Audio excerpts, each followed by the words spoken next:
Hi అండి అందరికీ. మనం ఇంట్లో ఉన్న వాటితోనే చాలా తక్కువ టైంలో ఎంతో టేస్టీగా చేసుకోవచ్చండి స్పాంజీ కేక్ని. ఎగ్లెస్ కేక్ అనమాట. ఈజీ ప్రాసెస్ చూపిస్తున్నానండి. ఒక గిన్నెలో పెరుగు, ఆయిల్, షుగర్, వెనిలా ఎసెన్స్ వేసుకోవాలండి. బేకింగ్ సోడా, బేకింగ్ పౌడర్ వేసుకొని షుగర్ మెంట్ అయ్యేంత వరకు కలిపేసుకున్నాక 1 కప్పు మైదా పిండి జరడిపట్టి వేసుకోవాలండి. పాలు వేసుకొని మధ్య మధ్యలో ఈ విధంగా 1 డైరెక్షన్లోనే కలిపేసుకోవాలండి. పిండిని మంచిగా మన కేక్ గిన్నె ఉంటుంది కదా, దాంట్లో ఆయిల్ అప్లై చేసుకోవాలండి. పొడి పిండిని కూడా అప్లై చేసుకోవాలన్నమాట, మైదా పిండి. ఇప్పుడు మనం బ్యాటర్ అందులో వేసుకొని ట్యాప్ చేసుకోవాలండి. ఈ విధంగా పైనుంచి మనం నచ్చిన డ్రై ఫ్రూట్స్ కట్ చేసి వేసేసుకోవచ్చండి.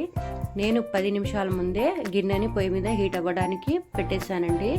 ఇప్పుడు దాంట్లో కేక్ బ్యాటర్ వేసుకొని 25-30 నిమిషాలు బేక్ చేసుకుంటే సరిపోతుందండి. మన స్టిక్ వేసి చూసుకోవాలన్నమాట, చెక్ చేసుకోవాలండి.